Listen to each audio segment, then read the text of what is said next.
रामकृष्ण हरी, जय हरी विठ्ठल. मंडळी, कशा आहात सगळ्या मैत्रिणी? मजेत ना? असायलाच पाहिजे. परमेश्वराची कृपा आणि भक्तीचा आनंद आपल्या जीवनात असेल तर प्रत्येक दिवस हा सणासारखाच असतो. आज मी तुमच्यासाठी एक अतिशय सुंदर, रसाळ आणि भक्तीने ओतप्रोत भरलेली अशी एक कथा घेऊन आली आहे.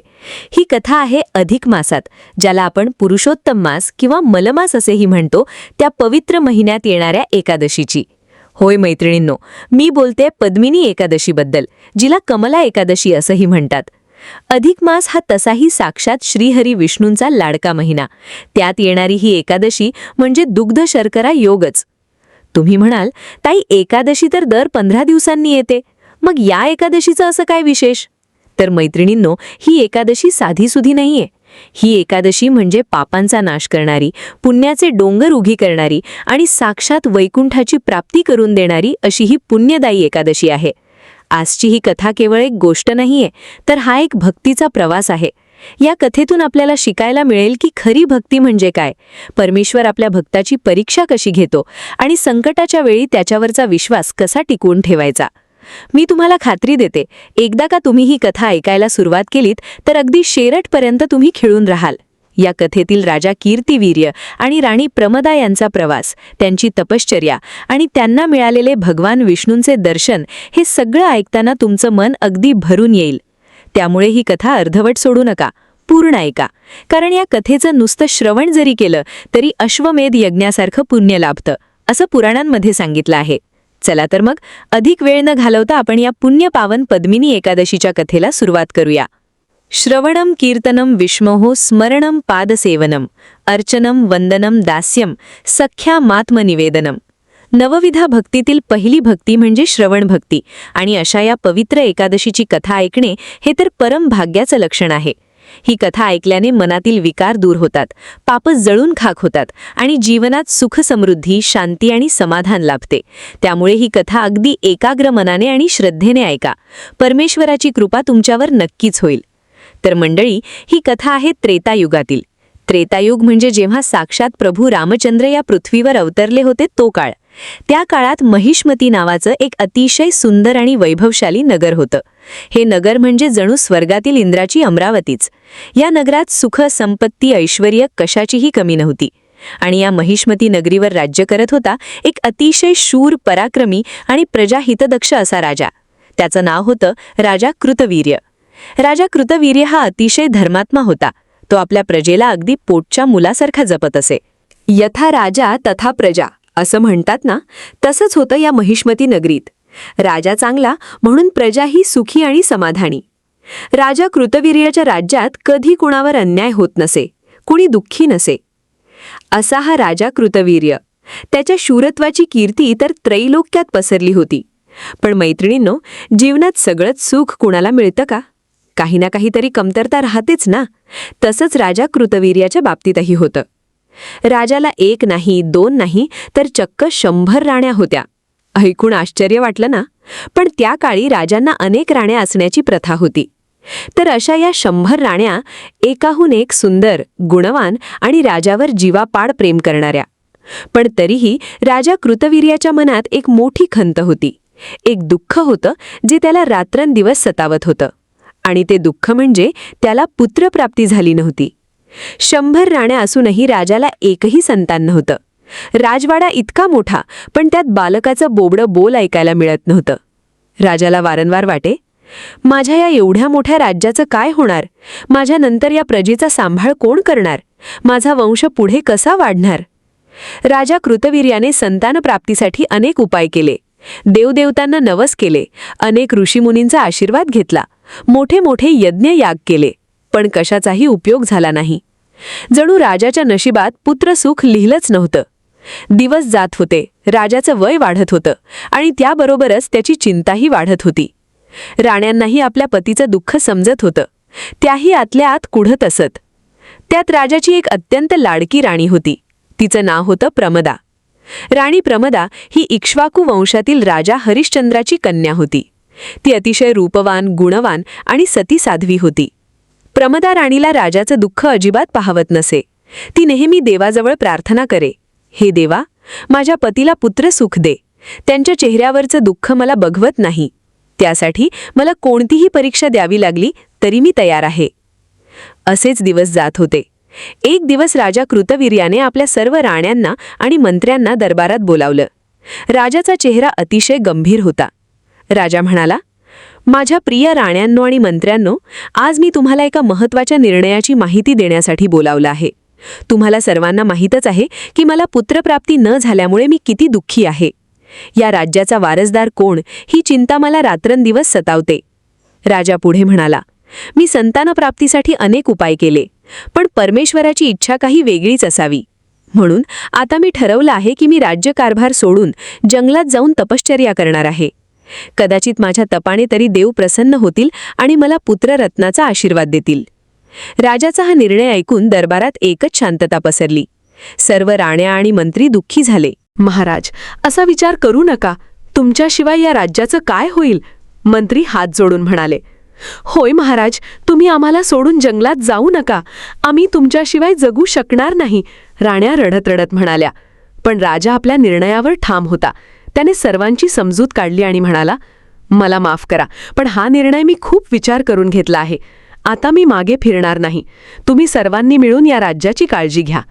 राजा कृतवीर्याने आपला निर्णय जाहीर केला आणि तपश्चर्येसाठी जंगलात जाण्याची तयारी सुरू केली. राणी प्रमदाला जेव्हा राजाच्या या निर्णयाची माहिती मिळाली तेव्हा ती धावतच राजाकडे आली. तिच्या डोळ्यातून अश्रू वाहत होते. महाराज, हे तुम्ही काय ठरवलंय? तुम्ही जंगलात जाणार आणि मी इथे राजवाड्यात सुखात राहणार? हे कसं शक्य आहे? प्रमदा राणी हुंदके देत म्हणाली. प्रमदा, तू समजून घेण्याचा प्रयत्न कर. मला हे करावंच लागेल. माझ्या वंशासाठी, या राज्यासाठी. राजा तिची समजूत काढण्याचा प्रयत्न करत होता. नाही महाराज, मी तुम्हाला एकटं जंगलात जाऊ देणार नाही. मीही तुमच्यासोबत येणार. जिथे पती तिथेच पत्नी, हेच तर स्त्रीचं कर्तव्य आहे ना? राणी प्रमदा राणीने आपला निश्चय बोलून दाखवला. राजाने तिला खूप समजावलं की जंगलातील जीवन खूप कठीण असतं. तिथे राजवाड्यासारखं सुख नसतं. काटेकुटे, जंगली श्वापदे, ऊन पाऊस याचा सामना करावा लागतो. पण राणी प्रमदा ऐकायला तयार नव्हती. ती म्हणाली, महाराज, तुमच्यासोबत मी काटेरी मार्गावरही हसत हसत चालेन, पण तुमच्याशिवाय हा फुलांचा बिछानाही मला काट्यासारखा टोचतोय. मला तुमच्यासोबत येऊ द्या. राणी प्रमदाच्या या निश्चयासमोर राजा कृतवीर्याला नमावं लागलं. त्याने तिला आपल्यासोबत येण्याची परवानगी दिली. आणि मग एका शुभ मुहूर्तावर राजा कृतवीर्य आणि राणी प्रमदा यांनी आपल्या राजेशाही वस्त्रांचा त्याग केला. त्यांनी वल्कले धारण केली आणि ते जंगलाच्या दिशेने निघाले. प्रजेने जड अंतकरणाने त्यांना निरोप दिला. सर्वांचे डोळे पाणावले होते. राजा आणि राणी जंगलात पोहोचले. त्यांनी एका शांत आणि पवित्र ठिकाणी आपली कुटी बांधली आणि तिथे ते उग्र तपश्चर्या करू लागले. दिवस, महिने, वर्ष उलटून गेली. राजा कृतवीर्याची तपश्चर्या अधिकाधिक कठीण होत होती. तो अन्नपाण्याचा त्याग करून केवळ फळं आणि मुळं खाऊन राहू लागला. हिवाळ्यात कडाक्याची थंडी, उन्हाळ्यात रखरखतं ऊन आणि पावसाळ्यात धो-धो पाऊस, पण राजा आपल्या तपापासून ढळला नाही. राणी प्रमदाही त्याच्या पाठीशी खंबीरपणे उभी होती. ती राजाची सेवा करत असे आणि स्वतःही तपश्चर्या करत असे. अशी तब्बल 10,000 वर्षे लोटली. विचार करा मैत्रिणींनो, 10,000 वर्षे. पण तरीही परमेश्वर प्रसन्न झाला नाही. शेवटी तपश्चर्येमुळे राजा कृतवीर्याचे शरीर अगदी क्रूश झाले. त्याच्या अंगावर फक्त हाडं उरली होती. आणि एक दिवस तपश्चर्या करत असतानाच राजाचं शरीर जमिनीवर कोसळलं. त्याचे प्राण पाखरासारखे उरून गेले. राणी प्रमदासाठी हा खूप मोठा धक्का होता. आपल्या पतीला असं निर्जीव अवस्थेत पाहून ती हंबरडा फोडून रडू लागली. महाराज, हे काय केलत तुम्ही? मला सोडून कसे गेलात? आता मी कुणाच्या आधाराने जगू? देवा, माझ्यावर हा कोणता प्रसंग आणलास? प्रमदा राणी विलाप करू लागली. तिचा तो आक्रोश ऐकून जंगलातील पशुपक्षीही दुःखी झाले. सर्वत्र शोककळा पसरली. राणी प्रमदाला आता काहीच सुचत नव्हतं. ती स्वतःलाच दोष देऊ लागली. माझ्यामुळेच माझ्या पतीवर ही वेळ आली. मीच पापी आहे, असं म्हणत ती रडत होती. तेव्हा तिथे महासती अनुसूया माता आल्या. अनुसूया माता कोण? तर अत्री ऋषींची पत्नी आणि दत्तात्रेयांची आई. त्या अतिशय ज्ञानी आणि पतिव्रता होत्या. अनुसूया मातेने राणी प्रमदाला पाहिलं आणि तिच्या जवळ गेल्या. तिने प्रमदाला प्रेमाने जवळ घेतलं आणि तिची समजूत काढू लागल्या. बाळ प्रमदा शांत हो, असा विलाप करू नकोस. जे झालं ते परमेश्वराच्या इच्छेने झालं. जन्म आणि मृत्यू हे कुणाच्याच हातात नसतं. तू स्वतःला सावर. अनुसूया मातेने तिला शांत करण्याचा प्रयत्न केला. पण प्रमदा राणीचं दुःख खूप मोठं होतं. ती म्हणाली, माते, मी कशी शांत राहू? माझे पती मला सोडून गेले आहेत. आमची तपश्चर्या व्यर्थ गेली. आम्हाला पुत्रप्राप्ती झालीच नाही आणि आता तर. अनुसूया मातेने प्रमदाला धीर दिला आणि म्हणाल्या, बाळ, तपश्चर्या कधीच व्यर्थ जात नाही. परमेश्वर आपल्या भक्ताची परीक्षा घेतो. तू निराश होऊ नकोस. मी तुला एक उपाय सांगते. तू तो उपाय श्रद्धेने कर. तुझे पती नक्कीच जिवंत होतील आणि तुम्हाला पुत्रप्राप्तीही होईल. प्रमदा राणीच्या डोळ्यात एक आशेचा किरण चमकला. ती म्हणाली, माते, सांगा मला. मी कोणताही उपाय करायला तयार आहे. माझ्या पतीसाठी मी काहीही करू शकते. तेव्हा अनुसूया मातेने राणी प्रमदाला अधिक मासाचं आणि त्यात येणाऱ्या पद्मिनी एकादशीचं महत्त्व सांगितलं. अनुसूया माता म्हणाल्या, प्रमदा, आता अधिक मास म्हणजेच पुरुषोत्तम मास सुरू आहे. हा महिना साक्षात श्रीहरी विष्णूंना अत्यंत प्रिय आहे. या महिन्याच्या शुक्ल पक्षात एक अत्यंत पवित्र आणि फलदायी एकादशी येते. तिचं नाव आहे पद्मिनी एकादशी. तिला कमला एकादशी असंही म्हणतात. तू या एकादशीचं व्रत कर. पूर्ण श्रद्धेने आणि भक्तिभावाने भगवान विष्णूंची पूजा कर. हे व्रत केल्याने तुझ्या सर्व मनोकामना पूर्ण होतील. तुझे पती पुन्हा जिवंत होतील आणि तुम्हाला एक गुणवान आणि पराक्रमी पुत्र प्राप्त होईल. अनुसूया मातेने प्रमदाला व्रताचा मार्ग दाखवला. प्रमदा राणीने अनुसूया मातेचे आभार मानले आणि पद्मिनी एकादशीचं व्रत करण्याचा निश्चय केला. आता मैत्रिणींनो, तुम्ही विचार करत असाल की हे व्रत नेमकं कसं करायचं? तर ऐका, अनुसूया मातेने प्रमदाला या व्रताचा विधी कसा सांगितला ते. अनुसूया माता म्हणाल्या, प्रमदा, हे व्रत अतिशय कठीण आहे, पण त्याचं फळही तितकंच मोठं आहे. एकादशीच्या आदल्या दिवशी म्हणजेच दशमीच्या दिवशी रात्री जेवण करू नये. एकादशीच्या दिवशी सकाळी लवकर उठून स्नान वगैरे करून शुद्ध व्हावे. त्यानंतर संकल्प करावा की हे प्रभू, मी आज पद्मिनी एकादशीचं व्रत करत आहे. कृपया हे व्रत पूर्ण करण्यासाठी मला शक्ती द्या.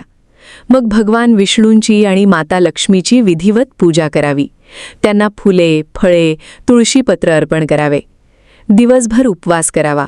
अन्न ग्रहण करू नये. फक्त पाणी किंवा फलाहार करू शकता.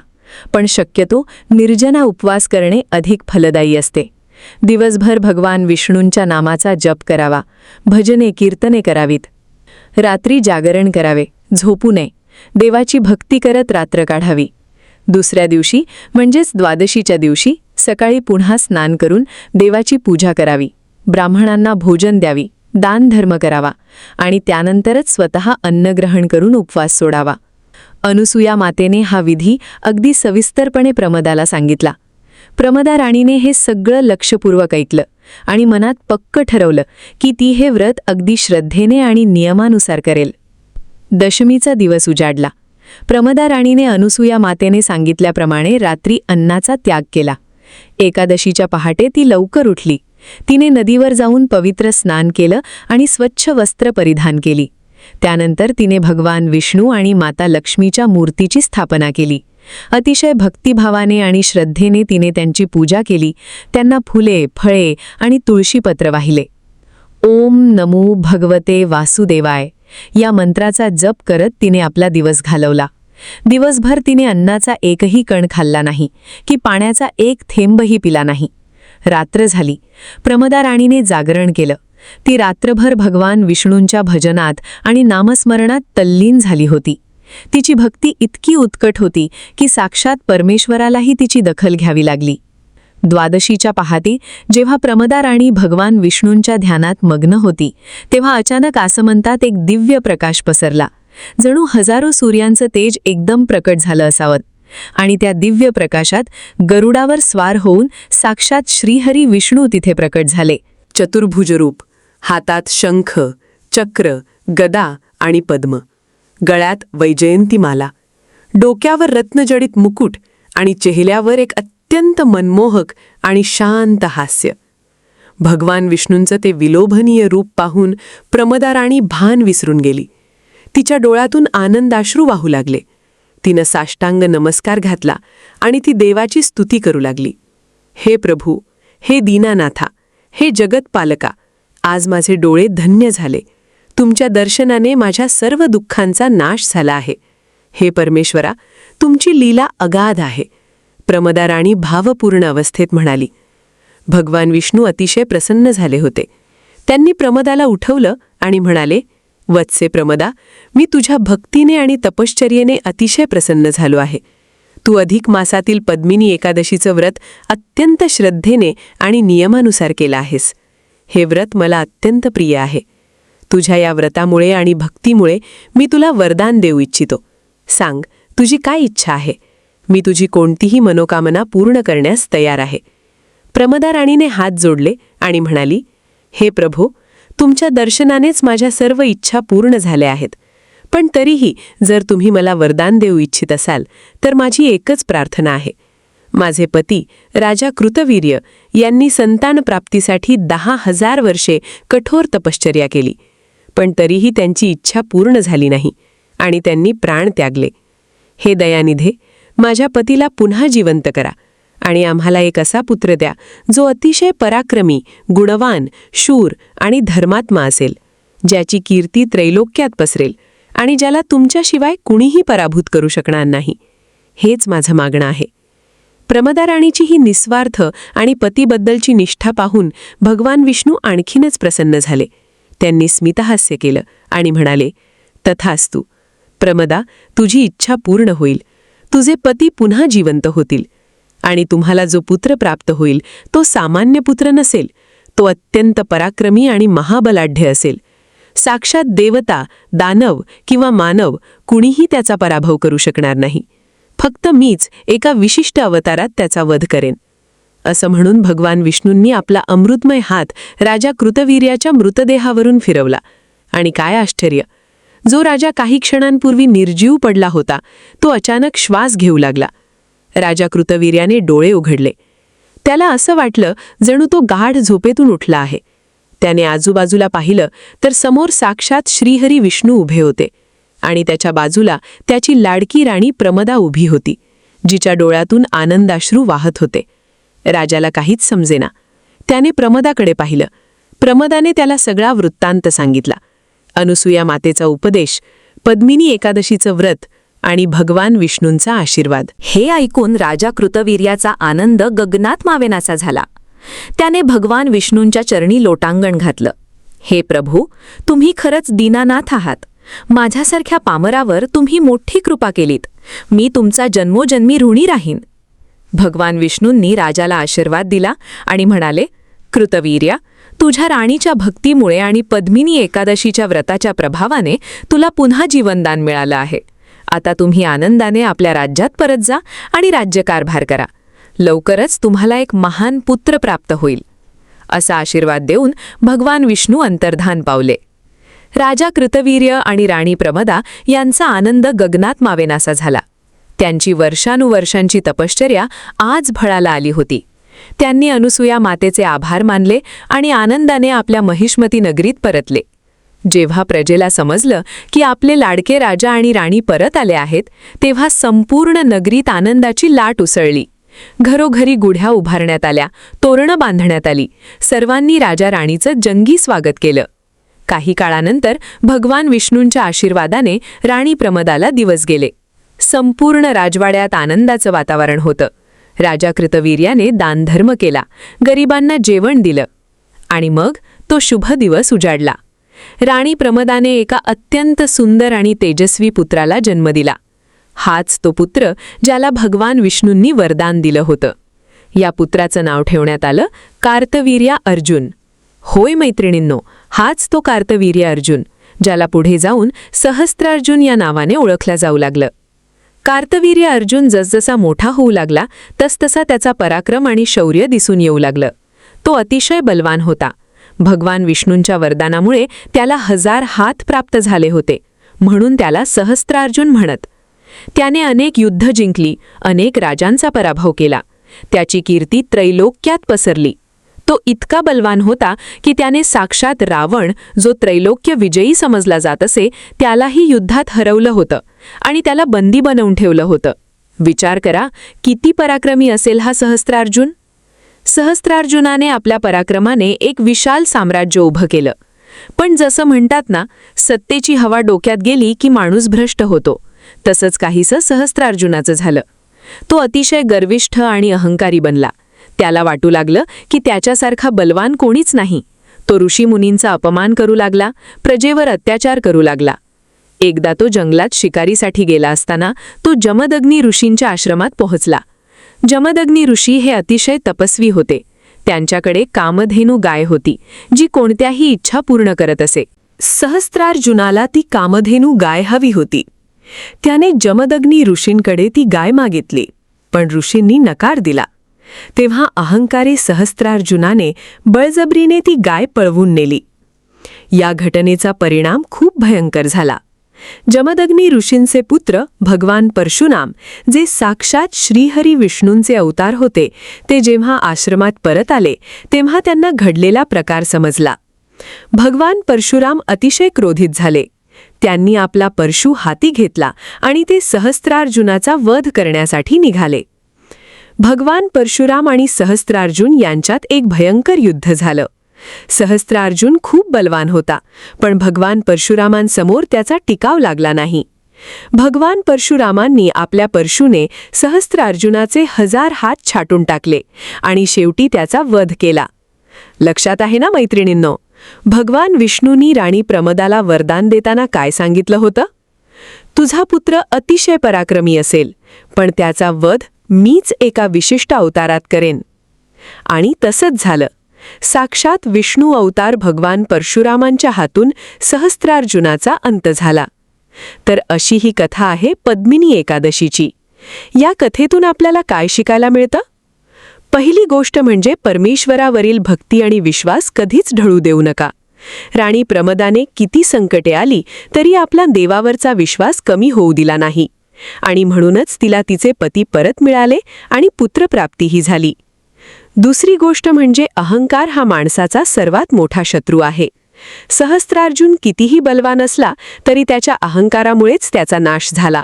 म्हणून आयुष्यात कितीही यश मिळालं, कितीही संपत्ती आली तरी पाय नेहमी जमिनीवरच असावेत. आणि तिसरी आणि सर्वात महत्त्वाची गोष्ट म्हणजे पद्मिनी एकादशीचं व्रताचं महत्त्व. अधिक मासात येणारी ही एकादशी अत्यंत पुण्यदायी आहे. या दिवशी व्रत केल्याने, उपवास केल्याने आणि भगवान विष्णूंची पूजा केल्याने सर्व पापांचा नाश होतो आणि मनुष्याला वैकुंठाची प्राप्ती होते. भगवान श्रीकृष्ण स्वतः धर्मराज युधिष्ठिराला या एकादशीचं महत्त्व सांगताना म्हणतात, हे युधिष्ठिरा, अधिक मासातील शुक्ल पक्षातील एकादशीला पद्मिनी एकादशी म्हणतात. जो मनुष्य पूर्ण श्रद्धेने आणि नियमानुसार हे व्रत करतो त्याचे सर्व मनोरथ पूर्ण होतात आणि त्याला मोक्ष प्राप्त होतो. त्यामुळे मैत्रिणींनो, जेव्हा जेव्हा अधिक मास येईल तेव्हा ही पद्मिनी एकादशी नक्की करा. उपवास शक्य नसेल तर निदान या दिवशी देवाची भक्ती करा, दान धर्म करा, कुणाचं मन दुखवू नका, सात्विक विचार ठेवा. परमेश्वर हा भुकेला असतो तो फक्त प्रेमाचा आणि भक्तीचा. त्याला तुमच्याकडून कोणत्याही मोठ्या यज्ञाची किंवा संपत्तीची अपेक्षा नसते. तुमची एक छोटीशी प्रार्थना, एक निश्चिम भक्तीने वाहिलेली तुळशीची पानंही त्याला प्रसन्न करण्यासाठी पुरेशी असतात. पत्रम पुष्पम फलम तोयम यो मे भक्त्या प्रयच्छति तदहम भक्त्युपहृतम अश्नामी प्रयतात्मनः. भगवान श्रीकृष्ण गीतेत म्हणतात, जो कोणी भक्त मला प्रेमाने पान, फूल, फळ किंवा अगदी थोडेसे पाणी जरी अर्पण करतो, ते मी अत्यंत प्रेमाने स्वीकारतो. चला तर मग आजच्या या मंगल दिनी आपण सर्वजणी मिळून भगवान श्रीहरी विष्णूंच्या चरणी प्रार्थना करूया. हे प्रभू, आमच्या हातून कळत नकळत काही चुका झाल्या असतील तर आम्हाला क्षमा कर. आमच्या मनातील सर्व वाईट विचार नष्ट कर. आम्हाला सद्बुद्धी दे, सन्मार्ग दाखव. आमच्या जीवनात सुख, शांती आणि समाधान लाभू दे. सर्वांचं कल्याण कर. सर्वे भवन्तु सुखिनः, सर्वे सन्तु निरामयाः, सर्वे भद्राणि पश्यन्तु, मा कश्चित दुःख भाग भवेत. सगळे सुखी होवोत, सगळे निरोगी राहोत, सगळ्यांना चांगलं पाहायला मिळो आणि कुणाच्याही वाट्याला दुःख न येऊ. हीच ईश्वरचरणी प्रार्थना. पुंडलिक वरवे हरी विठ्ठल, श्री ज्ञानदेव तुकाराम, पंढरीनाथ महाराज की जय. सीतापती रामचंद्र महाराज की जय. पवनसुत हनुमान की जय. जय जय रामकृष्ण हरी. तर मैत्रिणींनो, कशी वाटली तुम्हाला ही पद्मिनी एकादशीची कथा? मला खात्री आहे की ही कथा ऐकून तुमच्या मनातही भक्तीचा मळा नक्की फुलला असेल. जर तुम्हाला ही कथा आवडली असेल तर या व्हिडिओला नक्की लाईक करा. तुमचे विचार, तुमचे अनुभव मला कमेंट करून नक्की सांगा. मला तुमच्या कमेंट्स वाचायला खूप आवडेल. आणि हो, ही पुण्यपावन कथा तुमच्या इतर मैत्रिणींसोबत, नातेवाईकांसोबत नक्की शेअर करा, जेणेकरून त्यांनाही या कथेचं पुण्य लाभेल आणि माहिती मिळेल. ज्ञान आणि भक्ती वाटल्याने वाढते हे विसरू नका. अशाच नवनवीन आणि सुंदर कथा, प्रवचने आणि भक्तिगीते ऐकण्यासाठी माझ्या या चॅनलला सबस्क्राईब करायला अजिबात विसरू नका. आणि हो, शेजारी असलेल्या बेल आयकॉनवरही क्लिक करा, म्हणजे मी जेव्हा जेव्हा नवीन व्हिडिओ टाकेन तेव्हा तुम्हाला सर्वात आधी नोटिफिकेशन मिळेल. चला तर मग, आता मी तुमची रजा घेते. लवकरच भेटूया अशाच एका नवीन आणि सुंदर कथेसोबत. तोपर्यंत हसत रहा, आनंदी रहा आणि परमेश्वराच्या भक्तीत दंग रहा. राम कृष्ण हरी.